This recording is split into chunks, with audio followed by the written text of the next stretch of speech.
But if you listen to Tom Junod from Esquire magazine, you get a very different take on what's going on in the halls of power. He says a big part of the reason for the coming Republican resurgence is because of their attractive candidates. Literally, so-called sexy Republican women might be driving more people to the polls. From Sarah Palin to Christine O'Donnell to Michelle Bachmann, Republicans have figured out that Americans care more about entertainment values than family values. Here's what he writes in his Esquire blog. Quote, what the Republicans understand is precisely what the Democrats don't, that the same revolution that transformed country music and broadcast news is underway in politics. The Democrats haven't lost the soccer moms because the soccer moms are suddenly so concerned about federal spending eating up their children's inheritance. They've lost the soccer moms because they can't find a single candidate who looks like one. Tom Junod, writer-at-large with Esquire magazine, the man who wrote that piece, joins me here in our studio along with Betsy Reed, the executive editor at The Nation, who recently wrote a column titled Sex and the GOP. Both sound very fun. All right, Tom, lay out your case first. Why do you think these attractive women help the Republicans? Well, my point was that the Republicans have gotten off the mat by sort of embracing entertainment values. And part of that is producing stars as much as producing candidates. Christine O'Donnell is a perfect example of one. She really has no basis for being a candidate, but she does have a basis for being a star. Yeah, I'm not even buying that. I mean, outside of Sarah Palin, I'm not seeing what other people are seeing. But Betsy, I know you have a different take on this. Who do you think these women are meant to appeal to?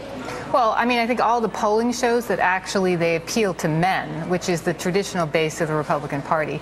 The Mama Grizzly phenomenon is largely, I think, an artifact of a very effective marketing strategy on the part of the Republican Party. I mean, Christine O'Donnell, you see her all over TV, but she's down 20 points. I mean, she's going to be history within 3 weeks. So, Tom, two things there. One, how does it help if Christine O'Donnell loses? So how does her star power help the Republicans?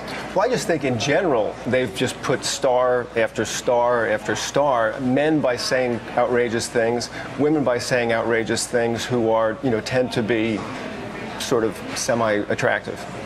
Okay, but, so Christine O'Donnell can go do a book tour like Sarah Palin, and I get the win for her. I'm just not seeing the win for the Republicans. And the second point here is, do you think they're appealing to the women in the party, or are they trying to appeal to the men who are like, oh, my God, I'm so turned on by Sarah Palin, I got to go to the polls? I got to tell you, I live in Marietta, Georgia. I live amongst soccer moms, and my feeling is that the Democrats have lost that particular sort of Southern conservative demographic, and I think that soccer moms in general identify with people like Sarah Palin. Yeah. Okay. Well, Betsy, let's go to that. I mean, are the Democrats? How should they respond?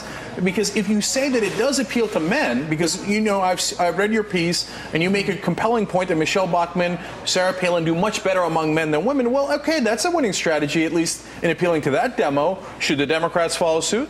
The Democrats' challenge is getting women to vote. It's not actually that women don't like them. There's a big gender gap across the country.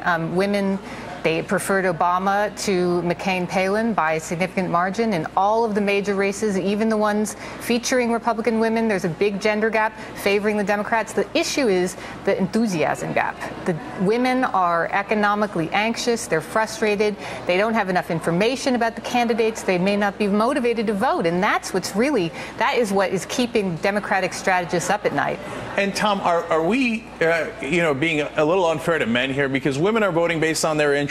They're not getting swayed by this, according to the numbers, not just our opinions. Right. But men, we're schmucks, and we're like, oh, she's hot, I go vote for her. Sure.